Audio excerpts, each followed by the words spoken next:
Hello everyone, welcome to the program. I am Yemisi Lanre Ido. Nigeria's PMI expanded in January but at a slower pace as against last December's movement. Employment levels in both manufacturing and non-manufacturing indices also expanded, making it 21 consecutive months of growth. We'll bring you the figures later on, but there is optimism of a modest growth in this area this year. Well, that's coming from analysts. Well, that said, agriculture continues to play a vital role in Nigeria's economy, and little wonder it is regarded the most viable route to diversify the economy. Now, concerned by the need to boost the sector, the federal government and critical partners have been working tirelessly in promoting the role farmers play in achieving sustainable food security. But lean budgetary provisions for agric development have called government commitment over the years to question. That's our focus today. The Minister of Agriculture will be joining me to discuss issues in that area. This is Business Nigeria.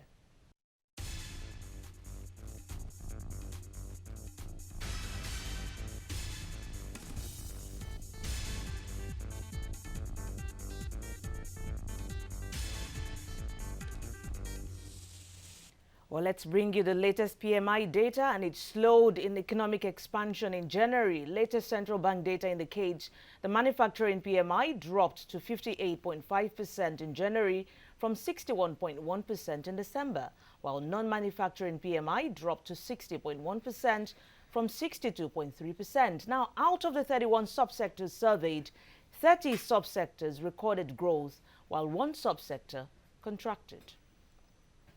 Well, to the focus of the day, as a result of the dwindling performance of agriculture in Nigeria, the government has over the years formulated and implemented various policies and projects aimed at putting the sector back to its vital place in the economy. But no significant success has been achieved due to several problems confronting the sector, one of which is the budget. Statistics show that the federal and state governments have budgeted less than 2% of their total vote of 44 trillion naira for agriculture in the last 3 years. Only 810.4 billion naira, that's about 1.8% of the total expenditure, was voted for agriculture, despite the government's commitment to the sector. Well, let's discuss these appropriations to the sector. Tipped for diversification, Minister of Agriculture, Audu Ogbeh, joins me from our Abuja studios. Many thanks for joining us this afternoon. So much has been said about agriculture since the inception of this administration. But what exactly has the government achieved so far? Thank you very much for having me this afternoon. And thank you for your concern and support. We do consider agriculture to be a very strategic sector in the plan to diversify our national economy. Like you said, there are constraints. I mean, budgetary allocations have been rather small, but we hasten to add that the problem in Nigeria is that there are too many competing priorities. You want to ask yourself, what do you do first? Is it the power sector? Is it transportation? Is it security? Is it education? Is it health? And when all these come together, the competition is so strong that government moves a bit at a time trying to satisfy each of these areas. Now, in specifics, agriculture has been receiving reasonable attention, and we have done quite a bit with what we have. We are quick to say that before we came in, the food import bill into this country stood at well over $20 billion per annum. And that people literally forgot agriculture as an important sector of the economy. The farming population, on the average, is aged at about 65 years. Now, younger people who are no longer interested in agri because of the drudgery of the sector. Credit to agriculture from the banks was almost non-existent. And even if it was available, the rates were far too high for anyone to apply and make any sense of it. I mean, how do you borrow money at 25, 30% to apply to agriculture or to anything productive, it's impossible to achieve. So these are the factors, not just budget limitations, but the fact that farmers also need credit to produce. And in the absence of credit, the peasant farmer, the small-scale farmer, is doing just as much as he or she can to feed herself and sell the surplus. And in many cases, the farmers produce so little that there was nothing left even to feed themselves after they sold the little bit they had to meet their own daily needs. So we started dealing with this situation differently. We started the Anchor Borrowers Program, which is lending money to farmers at 9%, and that has resulted in massive production in rice. We keep talking of rice. Why rice? Rice is a worldwide item now on the diet of virtually most nations. Nearly 80% of the world consumes rice. It's a very rich food, and it is the most readily available in many parts of the world. We were spending nearly $5 million a day importing rice, a luxury we can no longer afford, because what we were doing was shipping out oil revenues to using oil revenues to bring in food. The revenues are dwindling, and the demand for food is increasing. So within this period, what have we achieved? We've cut down rice imports by 90%. We have become the largest single producer of maize in Africa, and these are figures from IITA. We are number 2 in sorghum production in the world. We are number 2 in sesame seed in Africa, and we're exporters now of hibiscus to Mexico, to Russia. By the way, hibiscus is called zobo locally. We are the leaders in yams. We are the leaders in cassava. So we have moved up the ladder, even though we've declined in cocoa.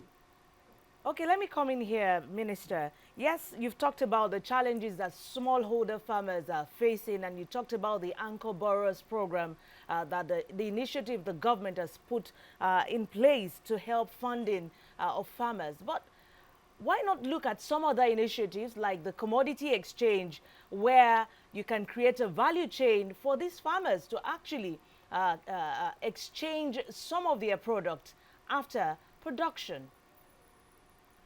The commodity exchange is being put together now. I've lost her. Go on, go on. Okay. The commodity exchange is being strengthened now. We've just handed over to them about 22 warehouses to help them carry out their operations. But the commodity exchange alone doesn't solve the problem.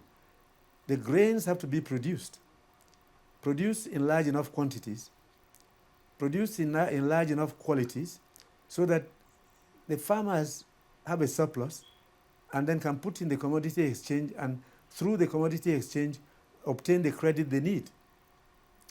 There used to be the marketing boards, which were abolished in 1974 because of some challenges. There were protests against the commodity boards, and there were people who then said that the commodity boards were actually cheating them. Now, the small farmer has other challenges beyond just credit. Improved seeds, fertilizer quality, soil testing. One of the reasons why farmers were failing so badly is that people simply planted the same old grains, believing that they would get high yields. In other countries, people are doing 10, 12, 15 tons of rice per hectare, like in China, with a new hybrid they're developing. Here, farmers barely do 2 tons. It's the same in maize. So these are the challenges facing us. And tractors are very few in Nigeria. We are the least tractorized country probably around anywhere in the world. We're improving tractor supplies, but managing tractors is not easy. So we have tractor companies handling these issues now. We give them the tractors and they hire out to farmers, and they recover their money and pay back to government. That's working better than we did before. We're doing soil testing nationwide to tell farmers you can't just plant this crop on this soil without realizing that you need a special blend of fertilizer. We now blend fertilizers, especially the NPK, locally, so that we blend according to the crop and to the soil. And farmers have really enjoyed this kind of development. So we're growing slowly out of that backdrop of failure in agriculture, which is one of the reasons why farmers took loans and couldn't pay, and one of the reasons why banks became reluctant even to lend to agriculture. Corrections have been made, inputs are going in, and younger people are actually venturing into agriculture now. And I assure you the numbers of farmers have increased substantially in the last 3 years.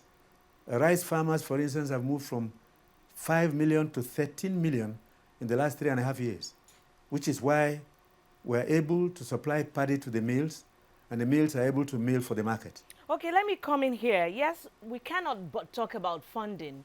And if I may add, many, like you talked about the scientific way of agriculture, many countries are looking the agri-tech way. But let's talk about funding and budgetary allocation to that sector. Over the years, the last time we had the highest allocation was in the time of the late former president Umar Musa Yar'Adua. That's about 5.41% was allocated to agriculture. But since then, there's been a downward turn. And this year alone, we see just about 1.8% allocated to agriculture. What's the reason for that? We say when we provide food and security, every other thing is in place for the country if there is food. But if we are allocating this little to that sector, how are we going to tackle the issues in that area?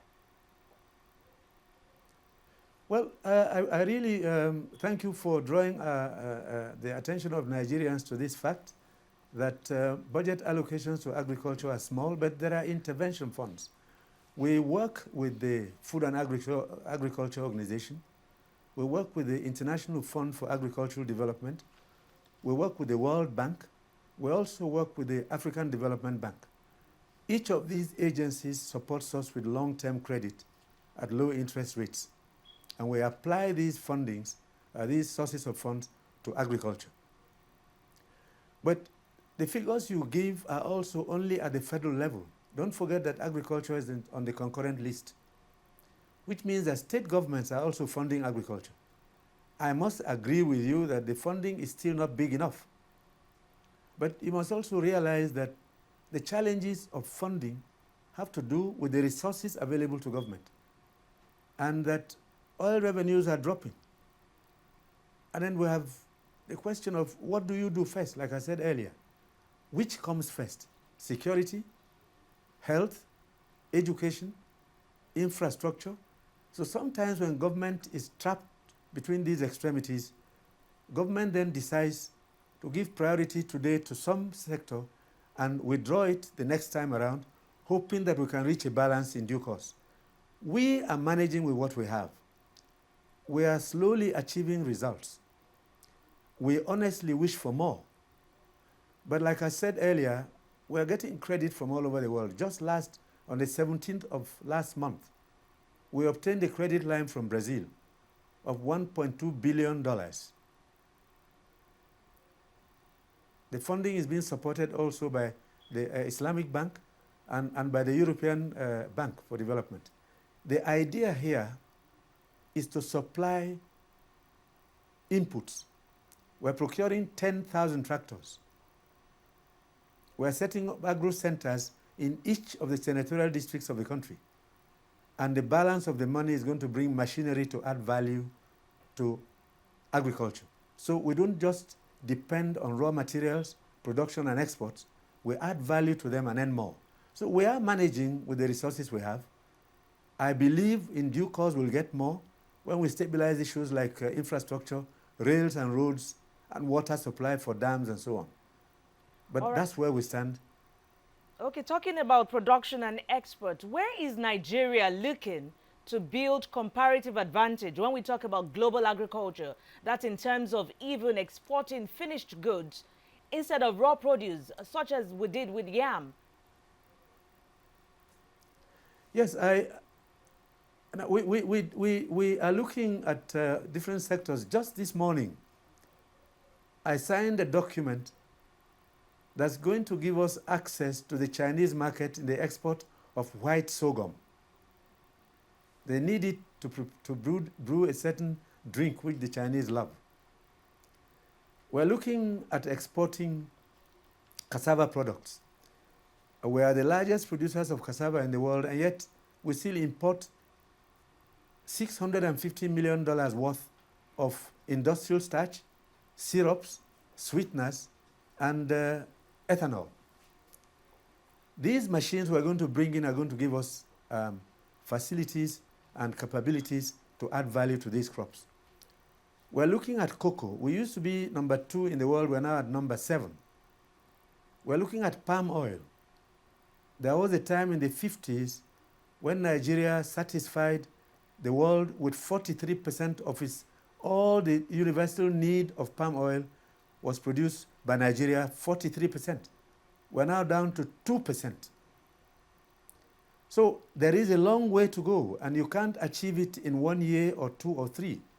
We fell back completely in the past. We became net importers of virtually everything, from turbines to toothpicks. Today, we have to start afresh. But the first thing is produce enough to satisfy your local market, feed your people well, and cheaply too, before you begin to think of exports. Now we are among the biggest exporters of sesame seed. We are beginning to export maize to West and Central Africa. We are still exporting cocoa, even though to a very small extent.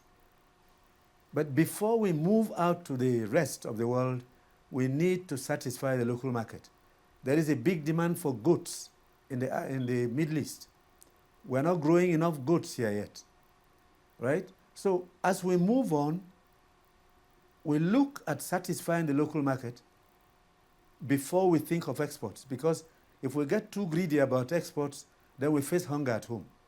But before you export, you have to do quality control, you have to do your quarantine services, and you have to make sure that nothing you export is rejected. All of that is going on simultaneously, but first and foremost, the local market. All right, first and foremost, the local markets, and let's talk about that big challenge that agriculture, especially farmers, faced last year. And that's talking about the Fulani and farmers clash in the Middle East.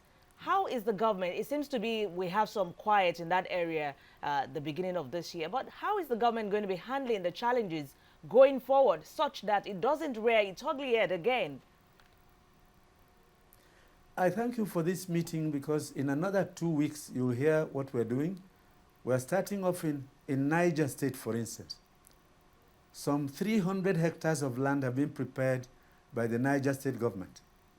We're moving in there to start growing the right kind of fodder and grasses for the cows.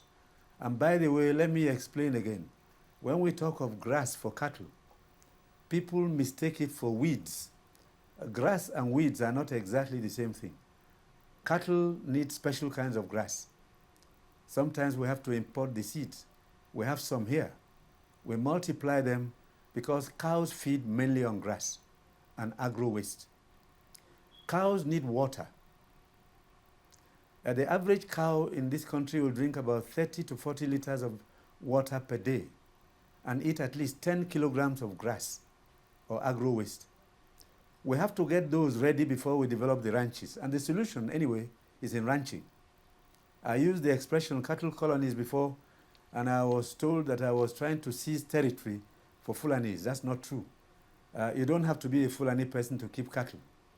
But the idea then was that we create large areas of land so that individual ranchers can operate within those areas. That's the answer. We have to bring that crisis to an end, because definitely we don't want a single farmer to lose his or her life on her farm because herdsmen have come from somewhere shooting.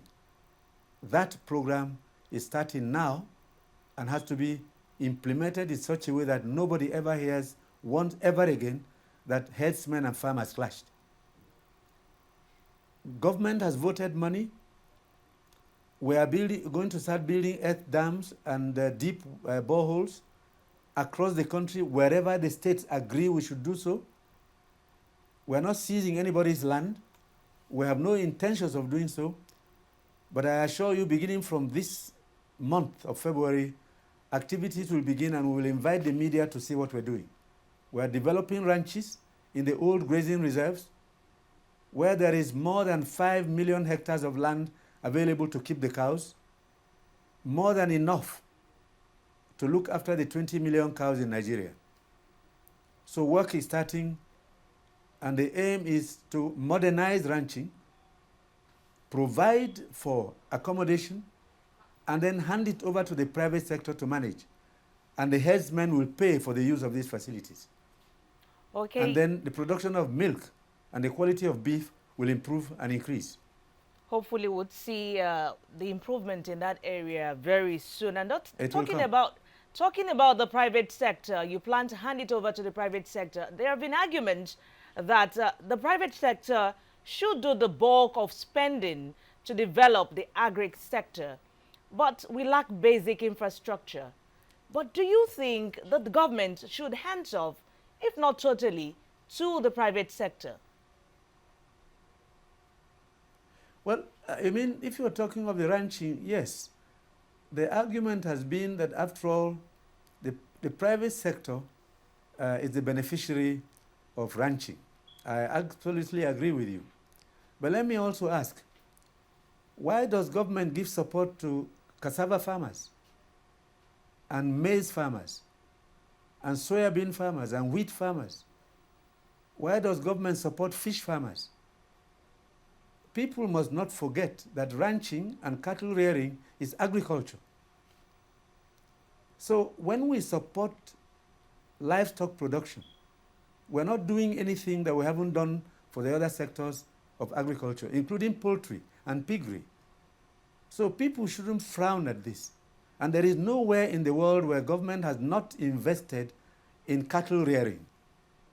And I may give you an example. In Europe today, the subsidy to livestock, especially cattle rearing, is 6 euros per day, which is why many of these countries produce so much milk, they actually pour them in the ocean. We're not doing anything special. We're not doing anything discriminatory.